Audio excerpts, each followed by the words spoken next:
Hello बच्चों, स्वागत है हमारे चैनल पर आपका फिर से।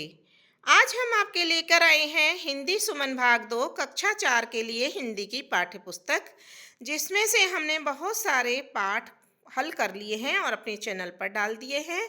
आज हम करने वाले हैं आकलन 2 को हल। आकलन 2 जो कि आपके पृष्ठ संख्या 46 पर दिया हुआ है, इसको देख सकते हैं यहाँ पर आकलन 2, जिसमें सबसे पहले दी हुई है मौखिक अभिव्यक्ति।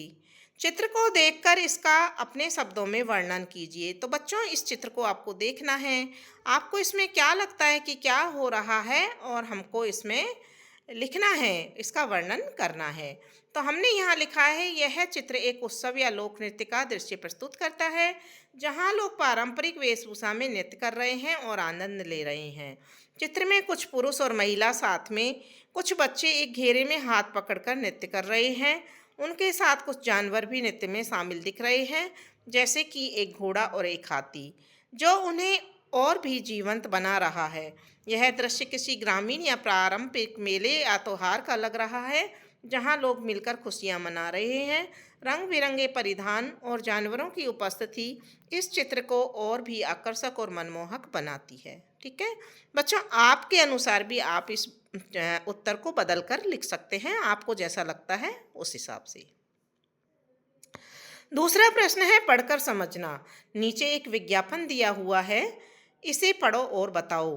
पर्यावरण में देखिए, पर्यावरण मित्र यहाँ पर लिखा हुआ है। ठीक है, फिर बहुत सारी चीज़ें और नारे लिखे हुए हैं यहाँ पर, तो इसके बारे में हमें कुछ बताना है। यह विज्ञापन किसके बारे में है? पहला प्रश्न है ये। इसका उत्तर हम लिखेंगे, यह विज्ञापन पर्यावरण संरक्षण और पर्यावरण मित्र बनने के बारे में है। यहाँ ऊपर दिया हुआ है इस विज्ञापन में, देखिए यहाँ पर, तो हम इसका नाम लिख देंगे। ठीक है, फिर दूसरा प्रश्न है, विज्ञापन में लिखा है पर्यावरण मित्र बने, आप पर्यावरण मित्र कैसे बन सकते हैं? तो यहाँ हम उत्तर लिखेंगे, हम निम्नलिखित तरीकों से पर्यावरण मित्र बन सकते हैं। पेड़ पौधे लगाकर और उनकी देखभाल करके, बिजली की बचत करके, पानी की बचत करके, कचरे को छांटकर पुनः प्रयोग में लाकर और कचरे की मात्रा में कमी लाकर, अपने त्योहारों को पर्यावरण के अनुकूल बनाकर। प्रश्न नंबर 3 है, आप पेड़ पौधों की देखभाल के लिए क्या क्या करेंगे? कोई 3 कार्य बताइए। पेड़ पौधों की देखभाल के लिए हम निम्नलिखित कार्य करेंगे। उन्हें नियमित रूप से पानी देंगे, उन्हें धूप और खाद की उचित मात्रा प्रदान करेंगे, उनके आसपास साफ सफाई रखेंगे और खरपतवार हटाएंगे। ठीक है, फिर है अगला प्रश्न, यह चिट्ठी पढ़िए और नीचे दिए गए प्रश्नों के उत्तर दीजिए। तो पहले अपन चिट्ठी पढ़ लेते हैं। चिट्ठी शुरू करते हैं। प्रिय किसान भाई नमस्ते, मुझे तुमसे 2 बातें कहनी हैं, एक शुक्रिया के लिए और दूसरी शिकायत के लिए। शुक्रिया खेत में बिज्जुके खड़े करने के लिए। नई क्या शानदार चीज़ है, बैठने के लिए इससे शानदार जगह शायद ही मिले। अपने चारों तरफ सब दिखता है, मैं आपके बिजुके के सिर पर अक्सर बैठती हूँ। अब शिकायत भी सुन लो। पिछले दिन मैंने आपके चने की इल्ली खाई थी, खाते ही पेट दुखने लगा, आँखों के आगे अंधेरा छा गया, पंख बेजान से हो गए। बड़ी मुश्किल से नहर तक पहुँची, पानी पिया और देर तक बदहवास बैठी रही। बहुत देर बाद जान में जान आई। इल्ली तो बड़ी स्वादिष्ट लगती थी, अब क्या हो गया? कहीं हम इसी कारण कम तो नहीं होते जा रहे? आप भी तो यही खाते होंगे, जरा बचकर रहना। भले चंगे रहोगे तो एक दिन हवाई जहाज में भी जरूर बैठोगे। आपके खेत की एक नन्ही चिड़िया। बताओ यह चिट्ठी किसने किसको लिखी है? तो यह चिट्ठी खेत की एक नन्ही चिड़िया ने किसान भाई को लिखी है। सोचो, खेत में बिजुका क्यों खड़ा करते होंगे? खेत में बिजुका फसलों को पक्षियों और जानवरों से बचाने के लिए खड़ा करते हैं, ताकि वे फसलों को नुकसान ना पहुंचाएं।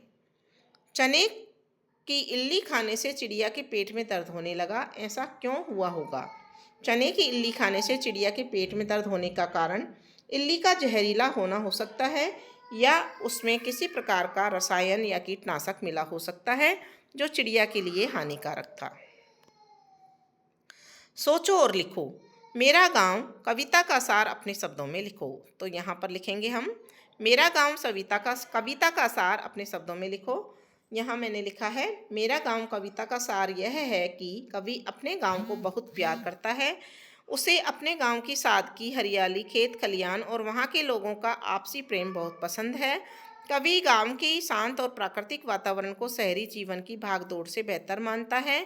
वह अपने गांव की सुंदरता और शांति का वर्णन करते हुए उस पर गर्व महसूस करता है। दूसरा प्रश्न है, पटुओं की हवेलियां कहाँ पर हैं, इनकी विशेषताएं भी लिखो। पटुओं की हवेलियां जैसलमेर राजस्थान में स्थित हैं। इनकी विशेषताएं, ये हवेलियां अपनी अद्भुत वास्तुकला और जटिल नक्काशी के लिए प्रसिद्ध हैं। ये 5 अलग अलग हवेलियों का समूह है जिन्हें 19वीं सदी में पटवा नामक एक धनी व्यापारी ने बनवाया था।